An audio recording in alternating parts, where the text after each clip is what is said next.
The stars over Earth flickered like dying embers, drowned by the thick haze of smoke. Cities had fallen, oceans boiled, forests turned to black ash. Earth was dying, and the aliens laughed. They called themselves the Draxian sovereignty, and they came not as diplomats, but as executioners.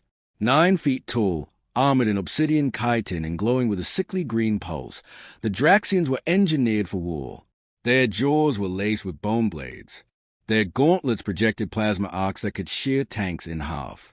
Their ships hovered like gods above the atmosphere, immune to primitive Earth-based retaliation. They didn't come to negotiate. They came to conquer. And when Earth's fleets burned in orbit and our armies screamed into static, the galaxy watched with quiet satisfaction. Primitive planet. Primitive species. The Draxian war captain hissed from orbit. Resistance will collapse within 7 to 2 hours. He was right, and very, very wrong. 3 days later, half of Earth was glass. Berlin, New York, Tokyo, Shanghai, Lagos, all gone. Craters, bones, shadows burned into stone. Still, somewhere, somehow, a single shot rang out in the ruins of Prague. It didn't glow. It didn't buzz or pulse. It cracked. The skull of a Draxian major snapped open, jaw ripped off by an invisible force. His blood steamed against cold steel. His body collapsed forward into a pile of scorched humans. Children, most of them. His guard froze. Looked up. No ships. No drones. No warning. Just silence and a slow, rising chill they couldn't explain. By nightfall, 38 Draxian officers were dead, each with a single hole in the head. No alarm triggered. No witness survived. No shooter seen. Command initially dismissed it. Local resistance. An insurgent cell. A final breath of a dying world. But when the body count rose to 7 to 9, and not a single shot was heard by the acoustic sensors, they activated orbital scans. They blanketed the northern hemisphere with reckoned drones. They launched deep-bore heat probes into the Earth. Nothing. The humans had been wiped out. So who was shooting? One name rose from the ashes, spoken in whispers through the remnant of Black Ops chatter, fragment of old kill rosters, scars etched into war logs. Wraith. Not a code. Not a unit. A man. A sniper with no formal record. No known background. A myth even to his own people. Supposedly dishonorably discharged. Supposedly dead. Supposedly a ghost long before the war ever began. They said he never spoke. That his tongue had been torn out in an oath prison long ago. That he didn't use drones or scanners or exosuits. Just a rifle. An old one. Bolt action. Antimaterial. Fired projectiles. Not energy. The Draxians had laughed when they heard that. Until Command General Yurak's skull exploded through 5 inches of reinforced hull in the middle of a strategy meeting 2 miles underground. No plasma. No alarms. Just a distant crack, and then pink mist. After that, the Draxians stopped laughing. They labeled him a Threat Class Omega. Highest kill priority. Sent out a system-wide broadcast. Find the human. Burn the cities. Wipe the ruins. Kill the myth. What they didn't understand, what they couldn't possibly understand, was that Wraith was already inside their camps. He had been for days. He moved through the ruins like smoke. Like the wind, he never stayed in one location longer than one shot. He didn't just kill Draxians. He humiliated them. He left traps, marked their patrols, used their own dead as bait. He dragged the corpses of a Draxian wrecking unit into a semicircle, all facing outward, all shot in the same eye. And in the middle, written in dried alien blood on a rusted earth signpost, was a single word. Hello. It wasn't bravado. It wasn't art. It was a warning. He was still counting. And he wasn't going to stop. When Draxian High Command deployed Echelon 9, biofused predators bred specifically to hunt humans, Wraith picked them off one by one. He had mapped their pause days in advance. He had sabotaged the terrain, altered the temperature gradients, painted false thermals across rooftops with crushed glowstone from alien ration kits. One unit stepped onto a pressure plate he'd built from the gear of a dead soldier. Another followed a false trail of blood, directly into a tripwire made of human bone and carbon cord. They never even reached visual range before they died. 17 hunters. 17 corpses. He let the last one crawl. Let it bleed. Let it scream into the comms. He's not human. He's not human. And then, in one final act of control, Wraith shot the comm tower behind it, vaporizing the antenna and cutting off the transmission mid-scream. Wraith didn't just use a rifle. He used fear. He turned every Draxian bunker into a coffin, every outpost into a graveyard. He wasn't trying to win a war. He was trying to bury an empire. Every shot he fired told a story. A Draxian interrogator's brain shattered through the back of his skull. That was for the girl he tortured in a live stream 6 days ago. A transport shuttle blown open before takeoff. That was for the hospital they dropped a fireball on just to test atmospheric integrity. And when they found the charred remains of their communications officer, skull intact, but heart missing, they also found the bullet he'd used. Not a tungsten tip, not depleted uranium. It was copper, hand-forged, and etched into the side with a laser cutter stolen from a Draxian toolkit were 2 words. For Aiden. The Draxians searched the archives, found the name. A child, 8 years old, killed during the first wave of planetary cleansing. Caught on a camera as he tried to shield his baby sister with a wooden toy rifle. The soldiers laughed as they shot him. They weren't laughing now. Wraith was a man, but Earth had broken him long before the aliens ever arrived. Now they'd given him permission. No more protocol. No more rules. He had nothing left. No home. No command. No orders. Just a scope. A name carved into his stock. And a list that wasn't finished. And every time he pulled the trigger, another god died. They stopped calling him a man. Commanders, soldiers, even the drones started referring to him in code. Entity 8A, the Ghost, the Earth Wraith. No one dared utter sniper anymore. It had become synonymous with death itself. One shot, one blink, and someone was gone. That's how it always went. Always from nowhere. Always silent. Always exact. And so the Sovereignty responded the only way it knew how, through escalation. They deployed a full strike regiment. Legion Theta, their most advanced ground force, 8 to 4 alien war veterans, each fitted with neural-linked vision, predator instincts, and armor that shimmered across spectrums of light.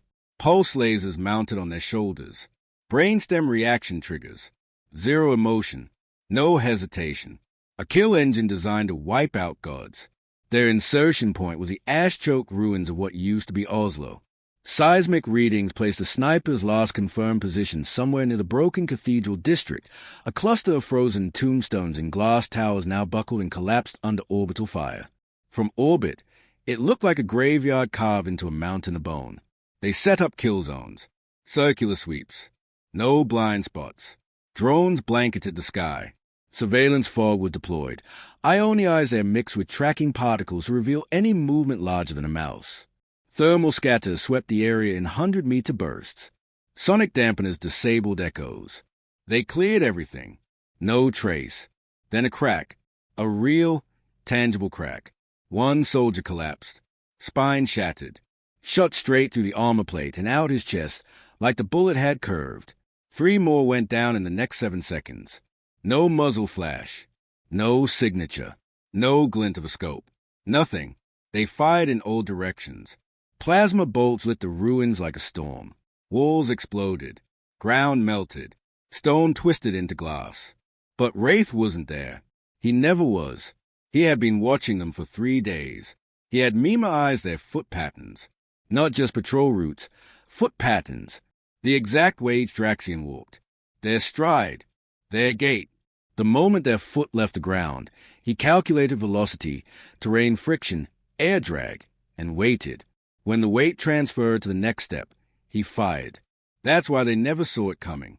He wasn't aiming for the present. He was aiming 4 seconds into their future. They pulled back, frantic, warriors, true veterans of interstellar slaughter, begging for orbital extraction. The sniper's round passed through 3 of them in a straight line. 1 bullet. 3 kills. The last soldier fell face first into the snow. Steam hissed from the hole in his back.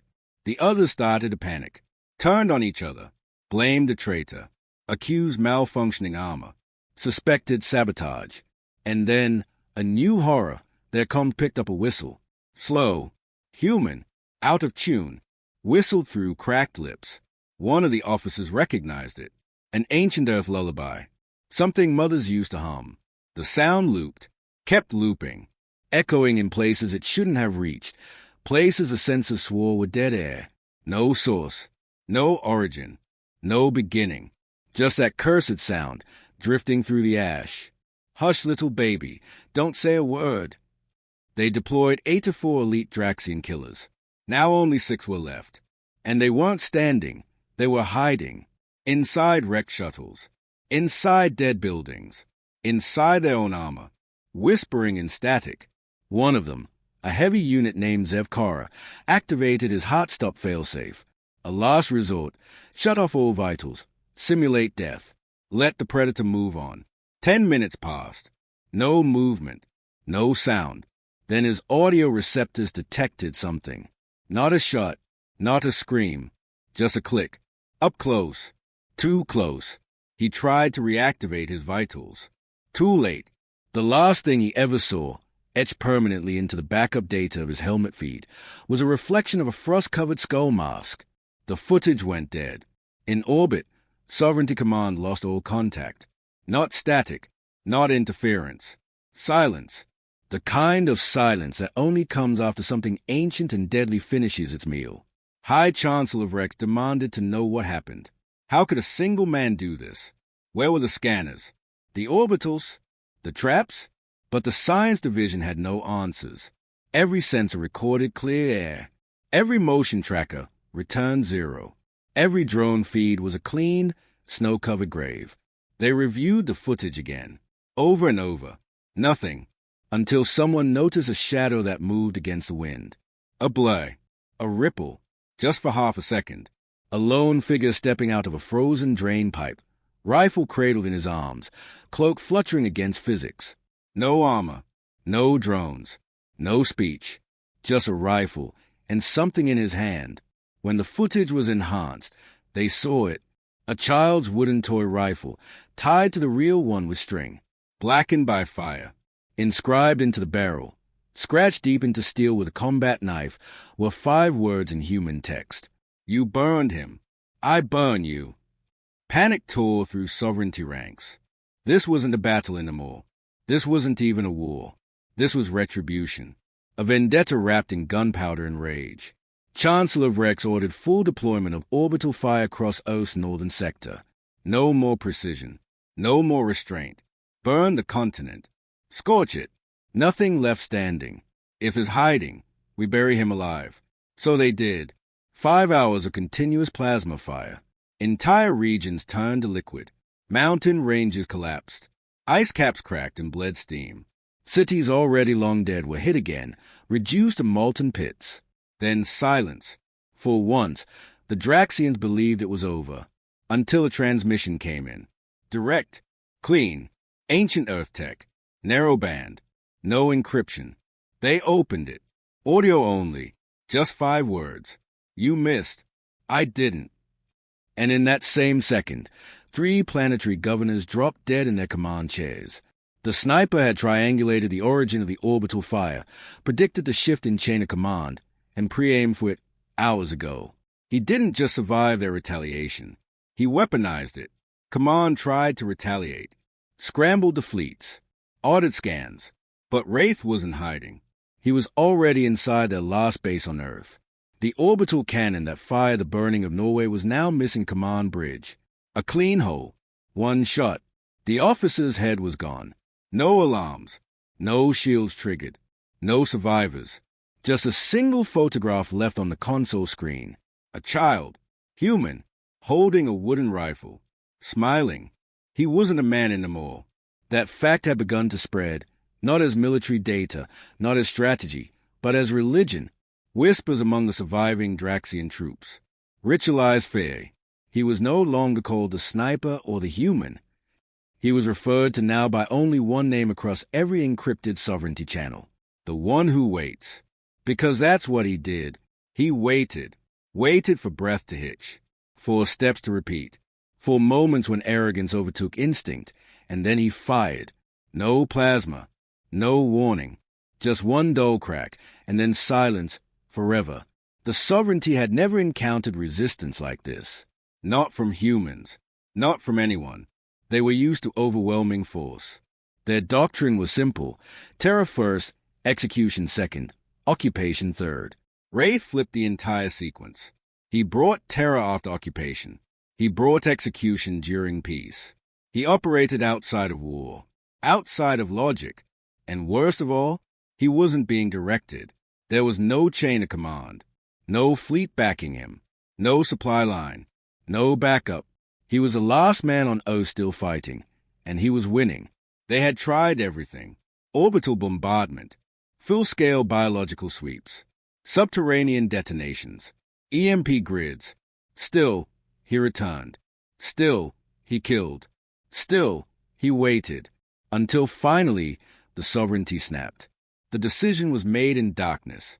A meeting between the highest tier command, those with names too long to pronounce, with faces made of bone and blacklight, seated on a throne of skulls taken from 30 conquered worlds. And they authorized protocol, no. It wasn't a weapon, not in the traditional sense. It was a being, a Draxian biopsionic, bred for psychic warfare, grown, not born, molded in silence, trained in shadow. It didn't use guns. It didn't need armor. Its weapon was mind. It had never failed. They called it Sci. Sci was not deployed from orbit. It descended, like a god, in silence. No sound, no smoke. Just one long shadow slipping into Earth's atmosphere and disappearing into the ruins. It didn't speak. It didn't ask for reports. It simply began walking. Through the broken cities. Through cratered highways. Through blood-wet snow. It didn't look for Wraith's body. It looked for his thoughts. Sci's mind was a net. Wide. Deep. Brutal. Every living cell in a 5-mile radius felt it. Draxian patrols screamed and vomited blood when Sci passed them. Human corpses twitched. Glass cracked from pressure alone. And still, it couldn't find him. There were signs. Always signs. A snapped twig, perfectly placed. A discarded Draxian ration pack, slit open with surgical precision. A child's footprint beside an adult's boot. Fresh. Too fresh. Sci knew they were traps. Not physical ones. Mental traps. The sniper wasn't hiding. He was luring. So Sci did what it was created to do. It expanded its reach. Its brain pulsed. Veins bulged. The air turned thick. The sky pulsed red. Anything with a nervous system within 10 miles dropped dead. Birds mid-flight fell like rain. Insects combusted. Draxian scouts coughed up their organs and collapsed with eyes bleeding. Still, no Wraith. Until it heard breathing. Very faint. Very slow. 6 miles northeast. In the ruins of a theater. Sci turned. Began walking. Each step forward made the earth twitch. Not tremble. Twitch like it was trying to escape. The theater was shattered. The seats melted from orbital fire. Human bones fused into the walls. But the breath was still there. Behind the stage. Below it. Beneath concrete and steel and dust. Sci raised a hand. The ground cracked. Stones lifted. Air bent. Then it saw him. Wraith. Sitting cross-legged in the dark. Rifle across his lap. Eyes closed. Breathing slow. Not surprised. Not afraid.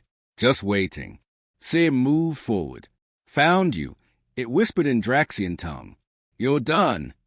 Wraith didn't open his eyes. Instead, he reached into his coat. Sci raised its hand to crush his skull. The psychic pressure alone could boil a brain through steel. But Wraith didn't flinch. He simply rolled something across the floor. A photograph. A burned photo of a human boy, barely 5, holding a toy rifle. Aiden. Sci's hand paused. Not from emotion. Not from guilt. But because the floor beneath it was warm. Too warm. Its feet, if you could call them feet, sank into something soft. Soft and sticky. It looked down. The ground wasn't ground. It was a layer of Draxian bodies. Covered in ash. Covered in mud. Spread in patterns. Deliberate. Specific. A ritual. That's when the signal hit. Wraith's body. His heat signature. His entire presence. It blinked. Not disappeared. shifted. What Seer had seen was never Wraith. It was a projection, a delay, a ghost built from radio pulses, sound loops, and thermal decoys. Wraith wasn't beneath the theater. He was above it. The entire structure detonated from the rafters, a spear of concrete, sharpened, reinforced with Draxian bone and copper wiring, plunged down from the roof and pierced Seer's skull from top to bottom. But it didn't die. It couldn't. It howled. Not with its mouth, with its mind. The scream cracked 3 satellites in orbit. But then came the bullet, fired from 6 miles out, through the collapsed window of an office building. The shot didn't just punch through Seer's skull. It carried a charge, something ancient, human-made, a cocktail of electromagnetic pulse, laced with carbonized neuronic blockers, and coated with traces of a boy's DNA. Aiden's. It hit Seer in the temple. And in that instant, for the first time, the weapon felt something. Not pain. Fear. Then everything went dark. Wraith walked through the rubble 2 hours later. Slow. Calm. Alone. Seer's corpse twitched once. Then stilled. Wraith knelt. Took a small metal tag from the creature's neck. Sovereignty property. He melted it with acid. Then he placed something else on its chest. A child's glove. Burned. Fragile. And then Wraith disappeared into the ruins. Sovereignty Command couldn't process what had happened. Their greatest psychic warrior destroyed. Their mental weapon shattered. Their elite dead. Their orbitals ineffective. They thought they were bringing fear to Earth. Instead, they had awakened it. And across the stars, a message was sent on untraceable channels to every sovereignty leader. The one who waits has eyes on your sons. He knows your daughters' names. Sleep while you can. Wraith was not done. He wasn't just a sniper anymore. He was a curse. And he was coming. They sealed the war room. No screens. No transmissions. No officers below high command. Just 6 sovereignty lords, armored in obsidian, seated at a black stone table forged from the core of a dead moon. The chamber was buried inside Citadel Atherox, their strongest fortress. Shielded, cloaked, hidden beneath the surface of a planet not listed on any map. This meeting had no schedule, no record. The name Wraith was not spoken, because to speak it now was to invite death. High Chancellor of Rex paced with his 3 hearts thudding against his ribs. He had ruled 4 wars, burned cities into ash, fed billions to black holes. And now, he was sweating. We've sent assassins, psychics, fire from orbit. We used weapons from before your species learned language. He growled, and is still alive, still killing. One of the others leaned forward. Not just killing, the war minister hissed. Undermining. His dismantling our infrastructure. He crippled comm relays. Shot down supply ships in mid-warp. He sent our genetic archives a child's glove encoded with our encryption. He isn't even in orbit, another said. He doesn't have a ship. He doesn't need one, Rex muttered. Silence. They knew the truth. They just didn't want to say it. The sniper had become something more than a man. He wasn't operating on Earth anymore. He was operating everywhere. Draxian ability began dying on colony worlds. Not from bombs or attacks, but from one shot, always to the head. A precision kill made from unknown range, bypassing shields and anti-ballistics. It wasn't possible, but it happened again. And again. A diplomat's head exploded mid-speech on a broadcast of 6 systems. His eyes lit up red, then vanished. The last frame showed a hole through his skull the size of a coin. His daughter, seated beside him, was untouched. On the planet Lyrox V, 3 sovereignty tacticians dropped dead in their private chamber. No entry, no breach. Their brains leaked out of their mouths in silence. On the table, a hand-drawn map of Earth. In the Sovereign Archives, a historian attempting to rewrite Earth's downfall collapsed, dead. His datapad shattered by an impossible angle of impact. A bullet that pierced a meter of reinforced polymer and changed direction mid-flight. The reports came faster. The panic grew louder. The sniper is off-world. His in the wind. His become something else. He hadn't. He was still human, still flesh, still breathing. But he had help now, not from armies, not from fleets, from humanity itself.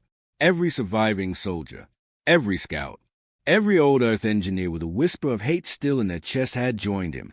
Not in person. In purpose. Smugglers traded him weapons. Old satellites relined without command. Codes were cracked. Gravity data was forged. Orbital relays falsified. The galaxy was big, but humans knew how to lie. And Wraith used those lies like bullets. He didn't need to be on a planet to shoot someone on it. He needed data. He needed patience. And he needed rage.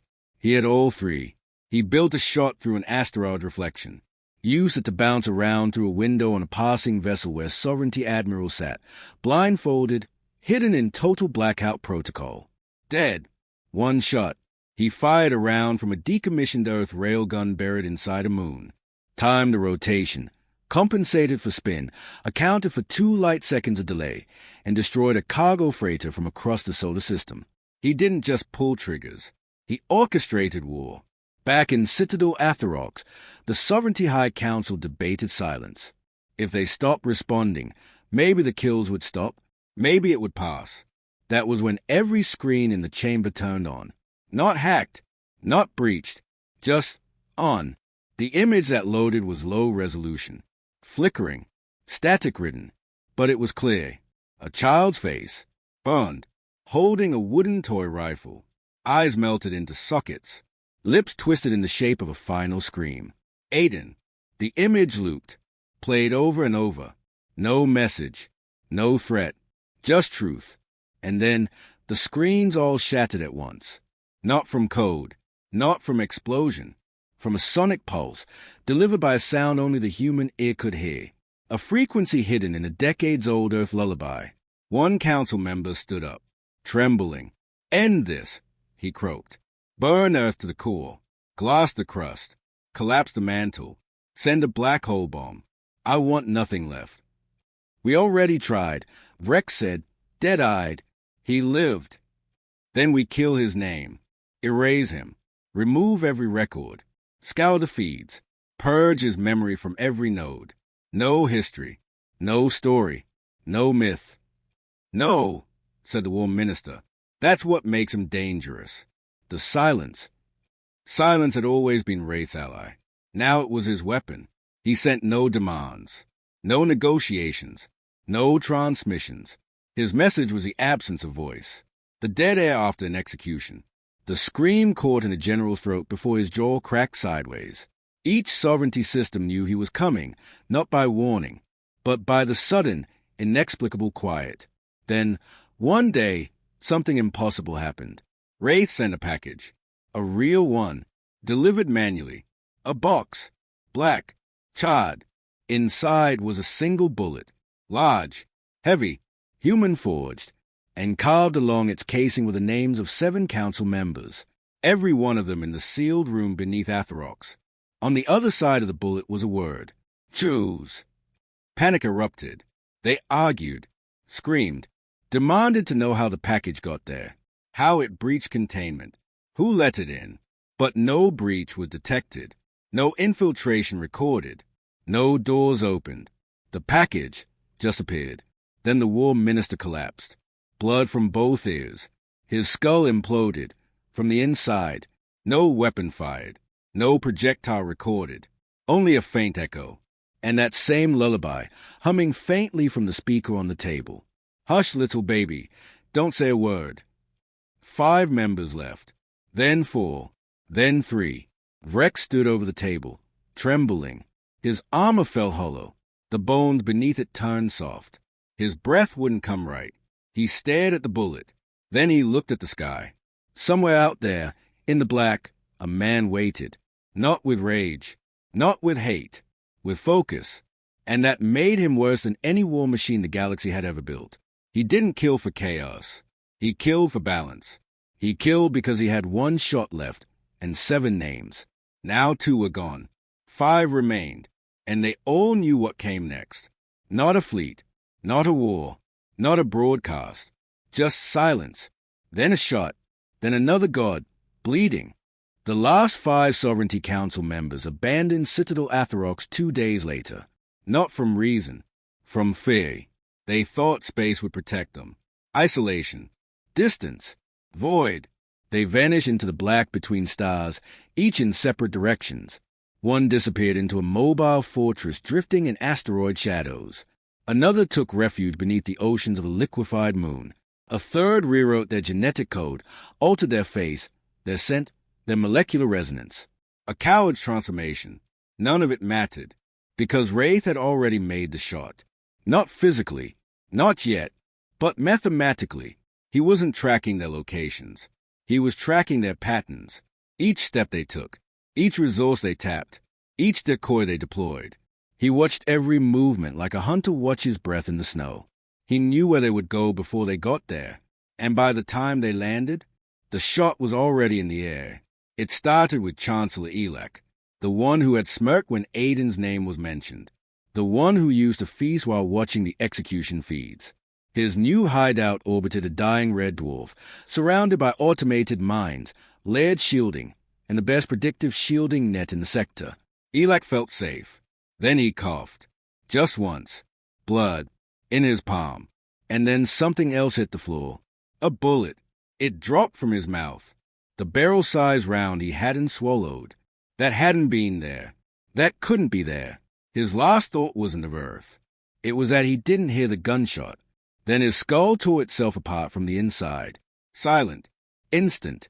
The orbital station lost power. Then life support. Then gravity. The corpse floated for days. Rotating gently. The bullet still spinning, perfectly centered in his open mouth. The next was General Crix, the one who gave the order to use plasma on children. She'd gone deep. Bottom of an ocean world. Sealed in a mobile aquatic fortress. Shielded, hidden beneath thousands of feet of liquid methane. She didn't believe in myths. Only numbers. And she believed hers were untraceable. Until her pressure chamber ruptured from the inside. Not cracked. Pierced. A perfect hole through 5 inches of reinforced alloy into her heart. The water didn't rush in. It froze, flash frozen from a pressure wave that shouldn't exist. The methane formed a crystal spire around her corpse. Her body, still upright, was frozen mid-step. Her hand reached toward the emergency beacon she would never press. Inside her spine was a bullet, still warm. 3 remained. By then, the galaxies stopped laughing. Even the sovereignty's most loyal governors began defecting. The myth of Wraith wasn't a myth anymore. It was an equation, a law of the universe. If you hurt Earth, you died. Not now, not soon, but certainly. People whispered his name like prayer. Some feared it. Others followed it. The symbol of a scope, single line through a dot, began appearing on walls. Ships, armor, carved into ammo. He didn't endorse them. He didn't need to. The galaxy had already decided. He was inevitable. The third to die was Lord Exos. He ran. No shields. No guards. No bunker. He put himself in a rickety escape pod, launched himself at random, and set his coordinates to nothing. He floated for weeks in deep void. No signals. No light. Just static. Then a sound. Soft. Humming. A child's lullaby. Hush, little baby, don't say a word. He screamed, cried, begged, slammed his hands against the console. Then the back of his skull opened like a cracked egg. No impact, no entry wound, just death. His ship kept drifting. The black consumed him, but the song kept playing for hours, until silence returned. 2 left. They tried to negotiate. A broadcast. Not to Earth, to Wraith. They offered surrender, amnesty, honor. He didn't reply. Not because he didn't hear, because there was nothing left to say. They asked why he kept going, why he didn't stop after the 10th, or 20th, or 50th kill, why he still hunted, why he hadn't burned out. But they didn't understand. Wraith didn't live in rage. He lived in precision. This wasn't vengeance anymore. This was justice calibrated to atomic exactness. And it would only stop when the equation was balanced. The second last, Lord Rethos, died in the most secure place the sovereignty had ever built, the Mall, a mobile black hole observatory, constantly in motion, hidden behind gravimetric distortion and 4 phases of spatial bending. It didn't matter. Wraith made the shot in advance. He fired into a neutron belt, calculated the slingshot, timed the spin of the observatory, the exact moment Ret Hose would walk into a maintenance chamber, alone, facing a wall.